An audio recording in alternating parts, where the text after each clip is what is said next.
There he is, the man, the myth, the legend, Frank Dawson, young man filming this video. Back up, get us both in the shot. Tell everybody who's filming this video. This is the son of Forrest Kirby, who was one of the great athletes in Liverpool history. And there are three of these young men, and their mother is a consummate booster. Big booster. She is the very best, Heather Kirby. So we're in the cafeteria where the team had their little meal, and he always seems to show up on Thursday night.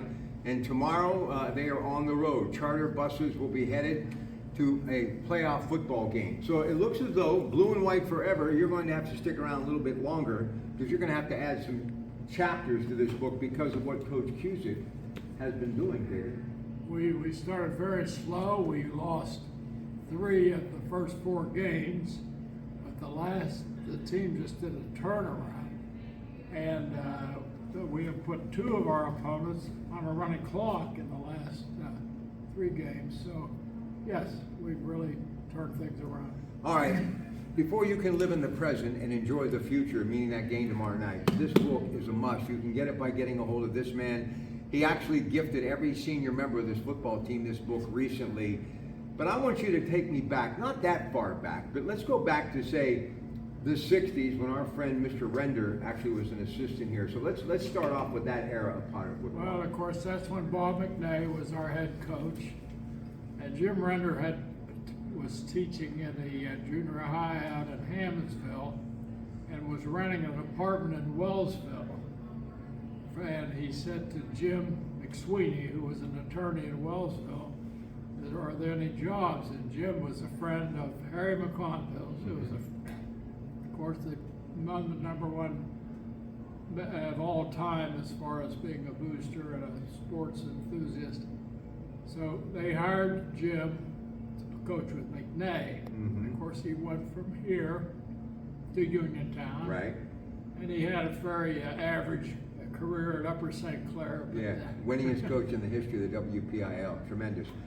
But as we get into the 70s, and then, of course, when I get here in the late 70s and 80s, and where I kind of pick it up, Glenn Southern really meant so much to this program when it was in a very unique time.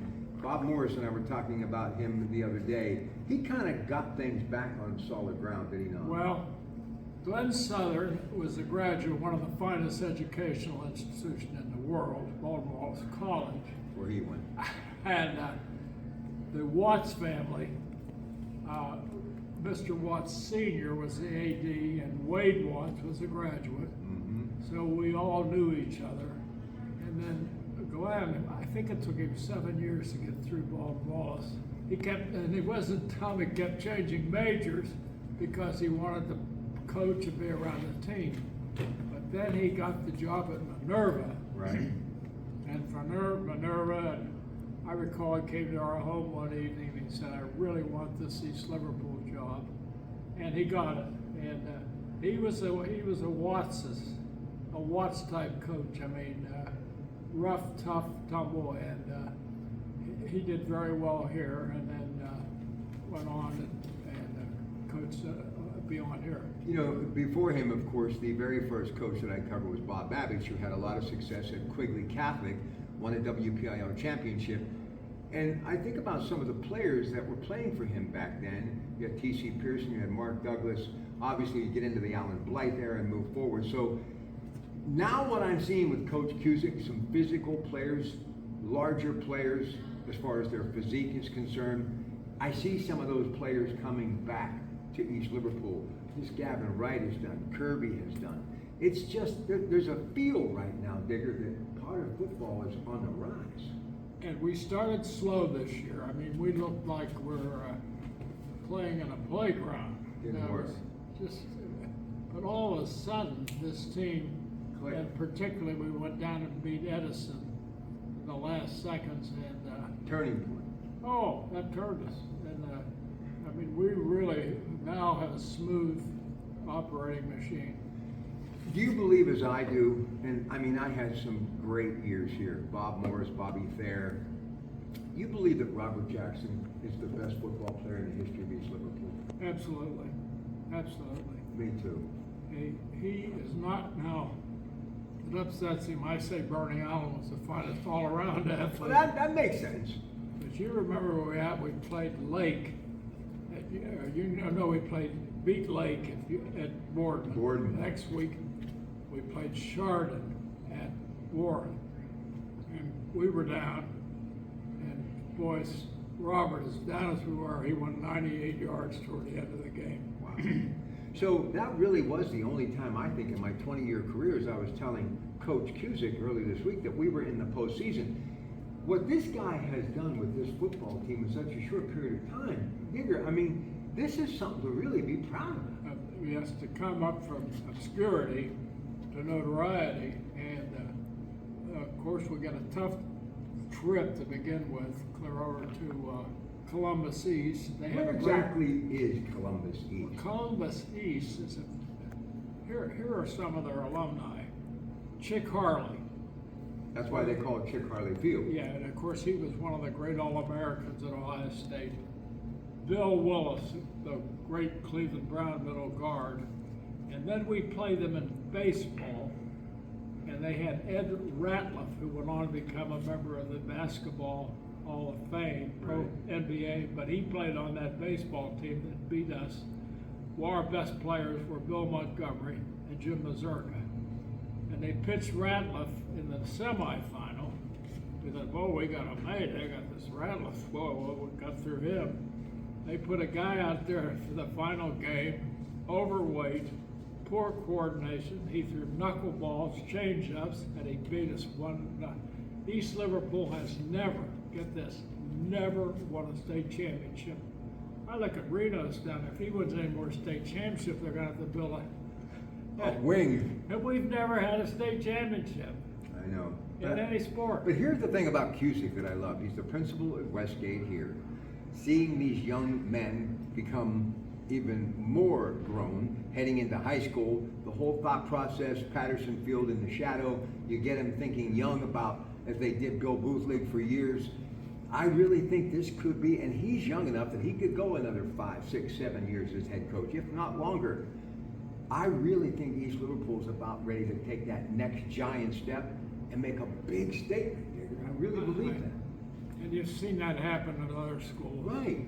And frankly, when Reno went to Steubenville, they were down. They weren't that great for a while. They had the great 51 team with Calvin Jones, Eddie Vincent, Frank Gilliam, and they all went into the pros.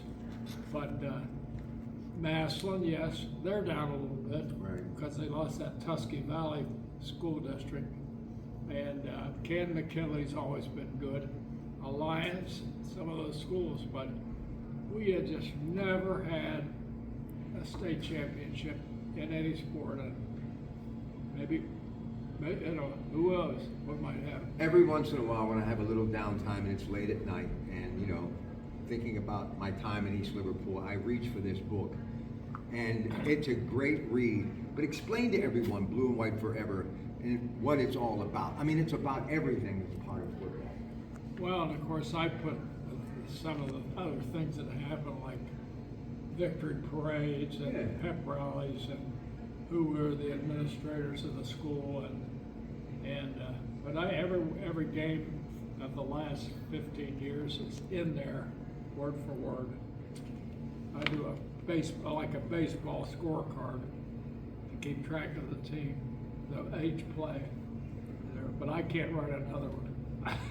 Before I let you go, what's going on with the Upper Ohio Valley Hall of Fame? It still is a showpiece, and it's a must-see, I think, for anyone who just loves towns like this, who grew up in a town like this. Obviously, someone like Lou Holtz in your background, or you're a fan of the coach, you definitely want to come down and talk about that hall. Well, it's doing very well.